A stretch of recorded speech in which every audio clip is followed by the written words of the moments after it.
Presidenti i Serbisë Aleksandar Vučić tha se Beogradi zyrtar ka dërguar proteste fuqive perëndimore pas se kryeministri i Kosovës Albin Kurti vendosi gurthemelin për ndërtimin e 2 urave të reja mbi lumin Ibër në Mitrovicën e Veriut. Gjatë vendosjes së gurthemelit Kurti vlerësoi se ato do t'i bashkojnë komunat dhe njerëzit, ndërsa drejtori i zyrës për Kosovë dhe Metohi Petar Petković tha se ky akt është i dhunshëm dhe i paligjshëm.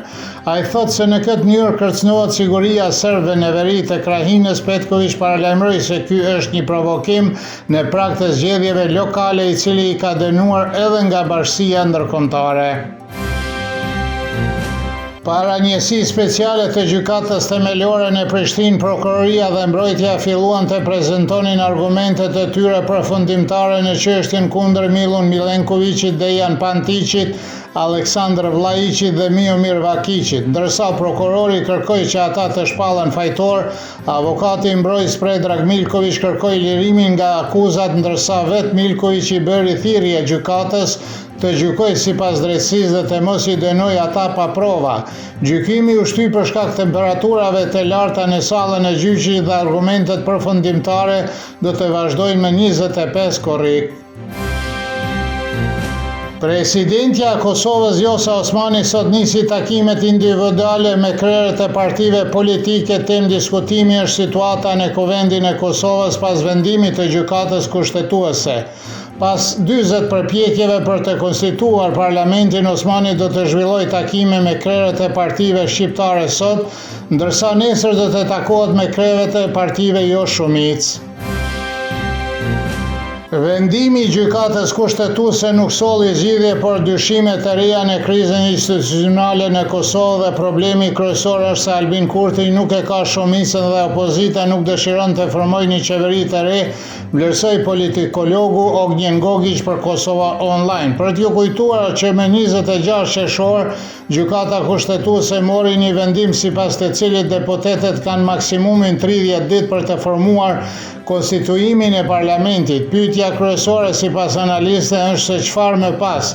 Ish-nën kryetari i gjykatës kushtetuese të Kosovës Kadri Kryeziu tha se vendimi i gjykatës kushtetuese është i detyrueshëm për të gjithë deputetët dhe nëse ata nuk e zbatojnë atë, presidentja Vjosa Osmani ka mundësi të shpallë zgjedhje të jashtëzakonshme parlamentare. Aplikimi për akreditimin e vëzhguesve dhe mediave për të vëzhguar zgjedhjet lokale për kryetar dhe kuvendeve komunale në Kosovë filloi me një korrik, njoftoi Komisioni Qendror i Zgjedhjeve. Për ta bërë këtë aplikim më të lehtë, Komisioni Qendror Zgjedhor ka zhvilluar një platformë elektronike që do të shërbejë subjekteve politike për dorëzimin e aplikimeve përmes internetit. Vetëm vëzhguesit e akredituar nga Komisioni Qendror i Zgjedhjeve do të jenë në gjendje të vëzhgojnë zgjedhjet lokale për kryetar dhe kuvende komunale, të cilat do të mbahen me 12 tetor të vitit 2025. Sistemi integruar kufitar One Stop Shop i Maqedonisë së Veriut me Serbinë duhet të fillojë të funksionojë në pikën kufitare Tabanovce Preshevë të premten. Ministri i Punëve të Brendshme i Maqedonisë së Veriut Pançe Toshkovski tha se me 4 korrik do të mbahet ceremonia e hapjes dhe do të fillojë kjo metodë kontrollit të pasagjerëve.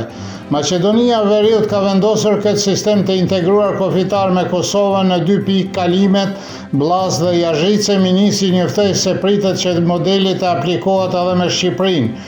Ky lloj kontrolli lejon lëvizjen më të lehtë dhe më të shpejtë të qytetarëve përtej kufive, gjë që është veçanërisht e rëndësishme gjatë muajve të verës.